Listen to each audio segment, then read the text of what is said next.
오늘 금요일에 오신 여러분들 진심으로 환영합니다. 오늘 말씀은 요한복음 17장에 있는데요. 그 요한복음 17장은 예수님의 기도가 나오는 장입니다.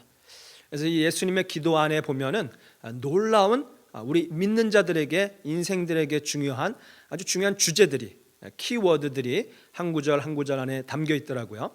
그래서 예수님의 기도에 대한 어떤 오늘 말씀보다는 그 안에 들어있는 키워드들에 대한 주제 설교가 되겠습니다. 오늘은 1절에 관한 영광에 관한 것만 이렇게 하겠는데요. 우선 예를 들어서 우선은 1절에 어떤 내용이 나옵니까? 제가 읽어드리겠습니다. 요한복음 17장 1절에 아버지여 때가 이르렀사오니 아들을 영화롭게 하사 아들로 아버지를 영화롭게 하게 하옵소서 하면서 영광, 영화롭게 하옵시고 영화 받으시고 하면서 영광이라는 아주 중요한 주제가 나옵니다. 그리고 2절에 보면 만민을 다스리는 권세를 아들에게 주셨음이로소이다 하면서 이 권세, 도전 표현으로는 권위라는 것, 그래서 authority, 진정한 권위는 무엇인가, 우리가 이것을 이 주제를 가지고 생각해 볼 수 있겠고, 3절에서는 영생은 곧 유일하신 참 하나님과 그가 보내신 자 예수 그리스도를 아는 것이니이다 하면서 영생은 무엇인가, 우리가 영생을 어떻게 얻을 수 있겠는가, 이걸 생각해 볼 수 있겠죠. 4절에 가서는 아버지께서 내게 하라고 주신 일을 내가 이루어라고 우리 주님이 기도하십니다. 뭐가 주제가 되겠습니까?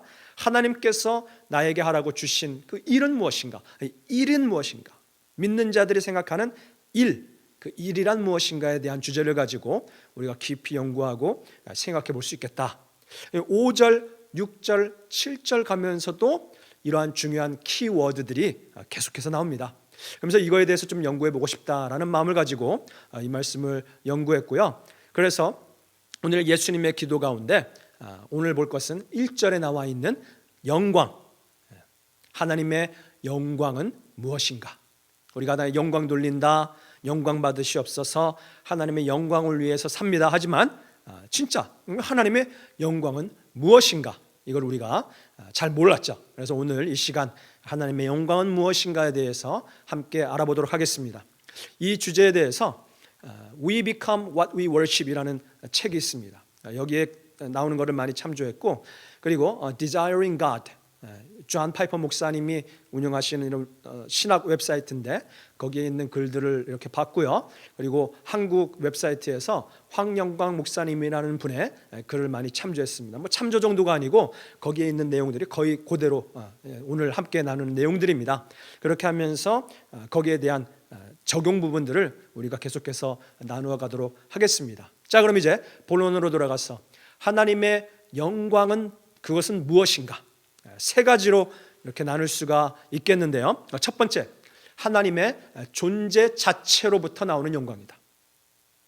그러니까 하나님의 존재 자체가 영광이시다. 그래서 이 영광은 다른 그 어떠한 것에도 영향받지 않는 영광이시다. 그 퀄리티 자체가 변함이 없으시다.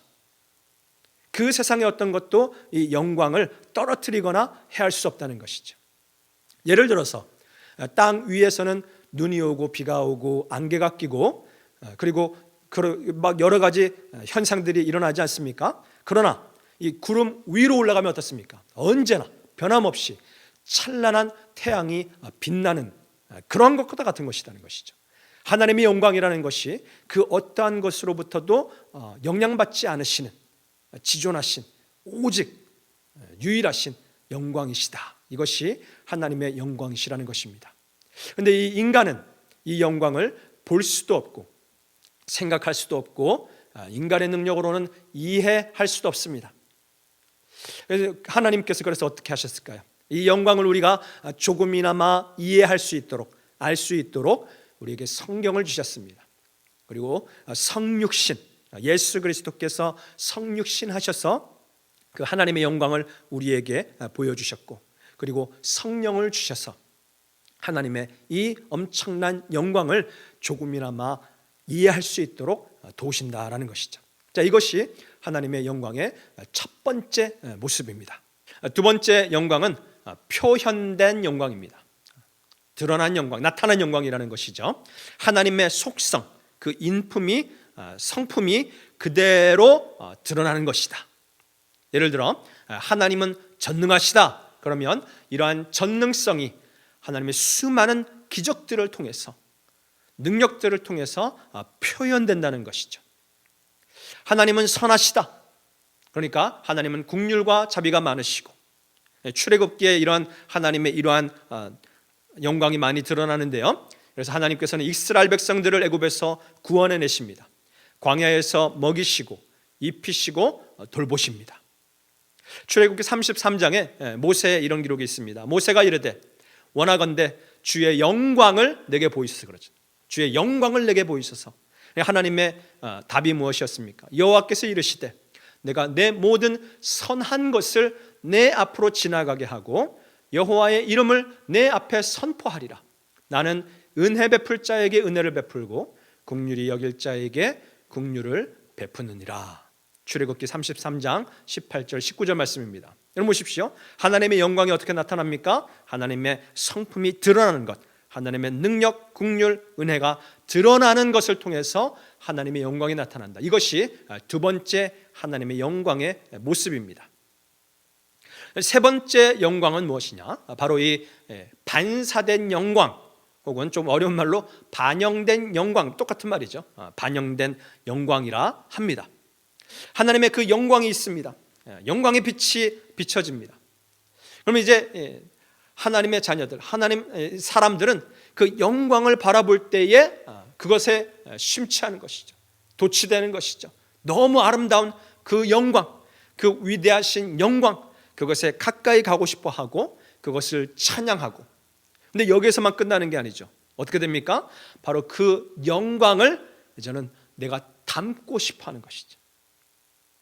나를 통해서 그 영광이 반사되는 것, 비춰지는 것. 그러니까 하나님의 엄청난 영광이 있는데 그 영광이 나에게로 비춰지고 그 영광이 반사되는 것. 다른 말로 해서는 그 하나님의 영광이 내 삶을 통해서 드러나는 영광이 또한 하나님의 영광의 모습이다라는 것입니다. 자, 이렇듯 세 종류의 영광이 우리에게 보여지는데, 이러한 코로나 어려움의 상황 가운데 있는 우리들이 이제 알아야 할 것이 있습니다. 첫 번째로는 하나님의 영광, 뭐라 그랬습니까? 그 존재 자체의 영광, 그 어떠한 것에도 영향받지 않으시는 영광. 그 하나님의 영광은 어떠한 상황 가운데서도 결코 침해당하지 않으신다. 무너지지 않으신다. 하나님의 그 영광 결코 해함받지 않으신다. 그 어느 것으로도 하나님의 영광을 가릴 수 없다. 우리 이것을 알아야 된다는 것이죠. 그 어떠한 상황 가운데서도 하나님은 영광 받으십니다. 여러분 생각해 보십시오. 당신의 아들이 죽으시는 그 상황 가운데서도 하나님은 영광을 받으셨지 않습니까? 어떠한 상황 가운데서도 결국 하나님은 승리하시고 영광 받으신단 말이죠. 어떤 사람들을 보면 내 상황이 잘못되어 하나님 영광 돌리지 못하는 것에 통탄해하는 사람들, 너무 가슴 아파하는 사람들이 있습니다. 여러분 그렇지 않습니다. 하나님은 잘되고 성공한 사람들을 통해서만 영광 받으시는 것 같겠지만 실패하고 연약한 자들, 그들의 삶을 통해서도 하나님은 큰 영광 받으십니다. 예수님께서 하나님 아버지께 가장 큰 영광을 돌려드렸을 때가 언제였습니까? 5,000명이 넘는 사람들을 먹이셨을 때요. 대단한 사건이었죠. 죽은 자를 일으키셨을 때요. 물론 큰 사건이었습니다. 맞습니다. 그때마다 다 하나님 영광 받으셨어요. 그러나 가장 큰 영광은 언제 받으셨다고요? 예수님 죽으실 때, 예수님 십자가에 못 박히시는 그 상황 가운데서 하나님은 가장 큰 영광을 받으셨습니다. 오늘 본문 말씀 보십시오. 요한복음 17장 1절 말씀. 아버지여 때가 이르렀사오니 아들을 영화롭게 하사 아들로 아버지를 영화롭게 하옵소서. 체포되시고 처참하게 십자가에서 죽으시는 상황 아닙니까? 그런데 이 상황이 어떻다고요?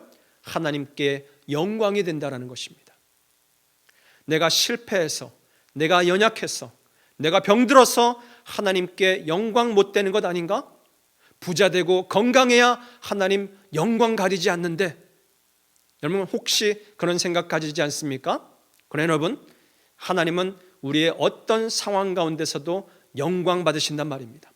특별히 어려운 상황을 만나고 실패, 절망의 낙담의 상황 가운데서, 그러나 그럼에도 불구하고 두려워하지 아니하고 용기 있게 그 상황을 맞서는 자, 그 가운데서 더욱더 하나님을 찾는 자, 더욱더 하나님을 사랑하는 자, 이들의 삶을 통해서 하나님은 여전히 영광 받으신다는 것입니다.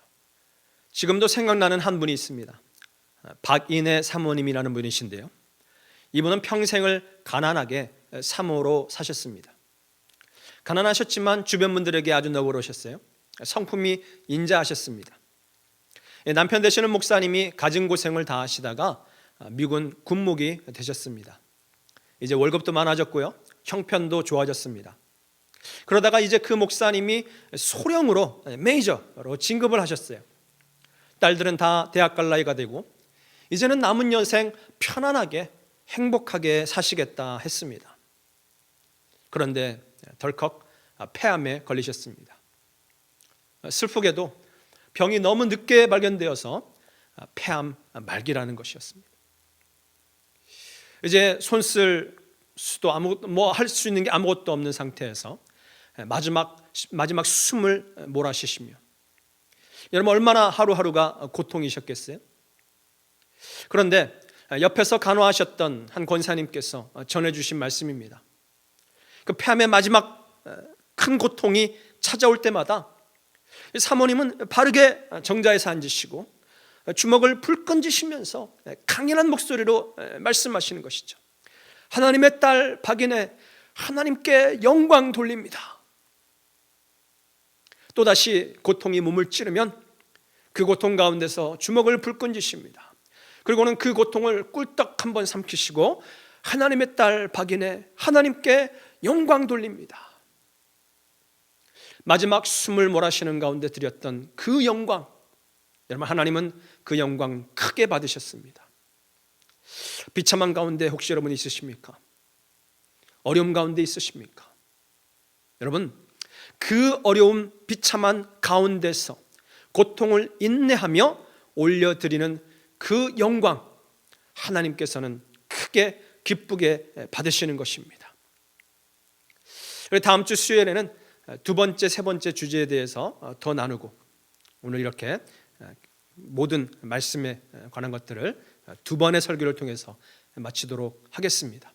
어려움 가운데, 힘든 가운데 있는 이 상황 가운데서도 더욱더 주님을 붙잡고 하나님께 큰 영광 돌리시는 우리 모든 성도님들 되시기 바랍니다. 기도하겠습니다. 하나님 감사합니다. 어려움 가운데서 그 어려움에 지지 않게 하여 주시옵시고, 오히려 주님을 더 사랑하고 용기 있게 그 어려움을 맞서며 하나님께 큰 영광 올려드리는 우리 되게 하여 주시옵소서. 감사드리며 예수님 이름으로 기도합니다. 아멘.